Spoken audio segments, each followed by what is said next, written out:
Well, hello everyone.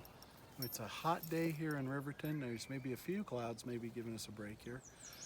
You know, Saint Paul in his second letter to Timothy today is exhorting him to remind people of the promises of Christ, but also the dangers of denying him.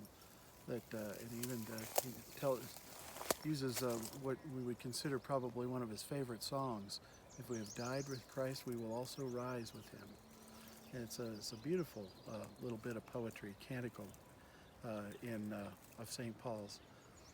You might think that it's maybe one of his favorite songs that he added in there to tell Timothy about.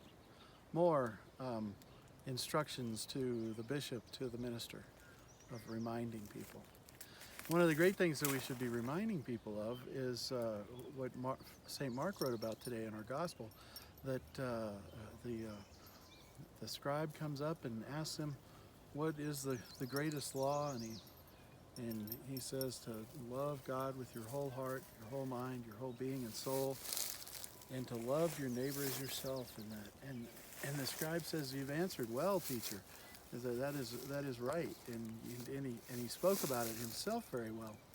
And Jesus said something a little bit cryptic. He was impressed by him, and he said, you're not far from the kingdom of heaven. Well, what did he mean by that? Nobody was willing to say anything after that, because they were probably figuring that this guy is ready for the kingdom of heaven, but he's not far from it. And I think that's kind of really, isn't that kind of what we hope for on this earth, that we're not far from it, because we know that we're not really there, that we don't really have it, that our sinfulness is still a part of our lives, but we're not far. When we allow that love of neighbor into our hearts, when we allow that love of the other and not let the distrust overcome us, then at this time of the COVID-19, we can really live for the common good. Because that's what that's about. In Christian morality, we should never consider an action one way or the other without figuring out if it affects the common good. And if it affects the common good poorly, then we should figure out another way to do what we want to get done. If it affects the common good in a positive way, then we go forward.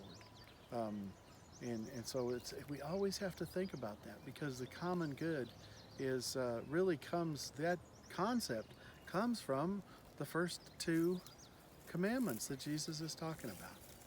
If we love each other, we will want what is good for each other.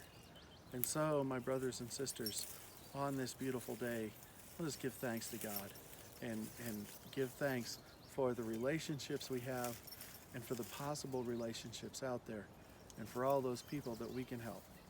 And let us, brothers and sisters, give thanks to God.